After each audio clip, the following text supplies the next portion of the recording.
Repeat हेले मनमोहन विधिबद्ध है घोषणा राज्य मंगुआल भावे मनमोहन को पुणी गुरु दायित्व गतकाली राज्य बीजेपी मुखिया निर्वाचन निमंते नामांकन पत्र दाखल होइतिबा बेले बीजेपी रु एकमात्र प्रार्थी भावे नामांकन दाखल करथिले मनमोहन। सबु चर्चा प्रतीक्षा एवं अनिश्चिततार पूर्णछेद पकाई केंद्रीय नेतृत्व तांको मुंडरे सुना कलश ढालिछंती। दलर पुरुखा नेता भावे व्यापक अभिज्ञता एवं सांगठनिक दक्षता को दृष्टि रे रखी दल तांको बाछिथिबा नै चर्चा हेउछि। गत निर्वाचन में बीजेपी सफलता मेंट को दृढ़ विरोध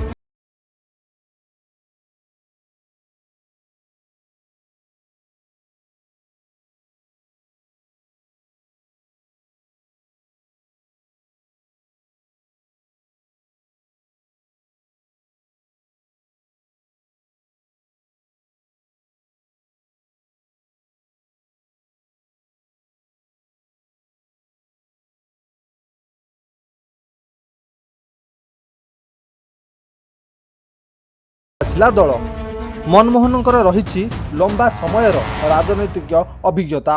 राजनैतिक यात्रा आरंभ में प्रथमे अखिल भारतीय विद्यार्थी परिषद बा एबीवीपी रे छात्र नेता भावे जोग देइथिले। 1979 से भद्रक कॉलेज रु छात्र संसद निर्वाचन में सभापति भावे निर्वाचित होइथिले। 1979 रु 1981 जाए एबीवीपी राज्य संपादक भावे दायित्व तुलाइछन्ति मनमोहन। पर 1981 रु 1982 जाए एबीवीपी राज्य उपसभापति रही। 1983 रे धामनगर निर्वाचन मंडली सभापति रही। 1990 रु 1992 जाए बीजेपी राज्य संपादक रही मनमोहन।